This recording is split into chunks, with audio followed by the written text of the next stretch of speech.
தமிழ் இனிமை சேனலை சப்ஸ்கிரைப் செய்யாதவர்கள் சப்ஸ்கிரைப் செய்து கொள்ளுங்கள். இப்போது நாம் எனக்கு தெரிந்த ஒரு கவிதையை பார்ப்போம். இந்த கவிதை பிடித்திருந்தால் சப்ஸ்கிரைப் செய்து கொள்ளுங்கள், லைக் செய்யுங்க, கமெண்ட் செய்யுங்க. இப்போ நம்ம பார்க்க போகிற கவிதையோட தலைப்பு இயற்கை. இலைகள் படபடவென ஓசை கேட்டேன், இமைகள் படபடவென நின்றேன். இலைகள் படபடவென ஓசை கேட்டேன், இமைகள் படபடவென நின்றேன். பூக்கள் தேடி வரும் வண்டுகள் கண்டேன், பூக்கள் தேடி வரும் வண்டுகள் கண்டேன். உன் சிரிப்பு தோன்ற நின்றேன். பூக்கள் தேடி வரும் வண்டுகள் கண்டேன், உன் சிரிப்பு தோன்ற நின்றேன். வண்ணக்கிளியாய் பேசுதம்மா, வண்ணக்கிளியாய் பேசுதம்மா, வர்ணிக்க வார்த்தை இல்லை. வண்ணக்கிளியாய் பேசுதம்மா, வர்ணிக்க வார்த்தை இல்லை. சோலை குயில் பாடும் அம்மா, வண்ணக்கிளியாய் பேசுதம்மா, வர்ணிக்க வார்த்தை இல்லை. சோலை குயில் பாடும் அம்மா, சொல் குற்றம் அங்கு இல்லையம்மா, சொல் குற்றம் அங்கு இல்லையம்மா.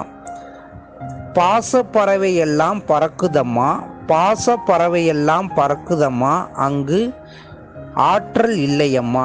பாசப்பறவையெல்லாம் பறக்குதம்மா, அங்கு ஆற்றல் இல்லையம்மா.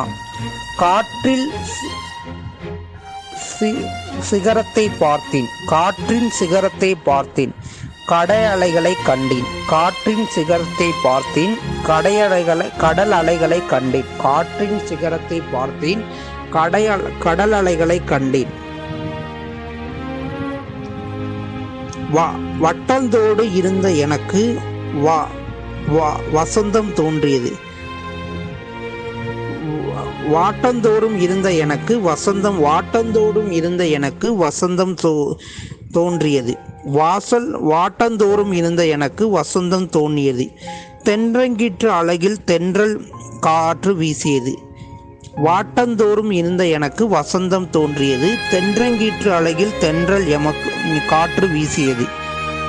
புன்னை மர நிழலில் பூக்கள் கோலம் போடுகிறது, ரோஜா மலர் வீசுது. புன்னை மரம் நிழலில் பூக்கள் கோலம் போடுகிறது, ரோஜா மலர் வீசுது. இறைவன் படைத்த இயற்கையே ஏற்ற தாழ்வு இல்லை. இறைவன் படைத்த இயற்கையே வியற்ற தாழ்வு இல்லை. இயற்கையை நேசிப்போம், இயற்கையை சுத்தம் செய்வோம், வாருங்கள் நம் நாட்டிலே. இந்த சேனலை அனைவருக்கும் சப்ஸ்கிரைப் செய்து கொள்ளுங்கள். இந்த சேனலை நண்பரோடு பகிருங்கள். நன்றி.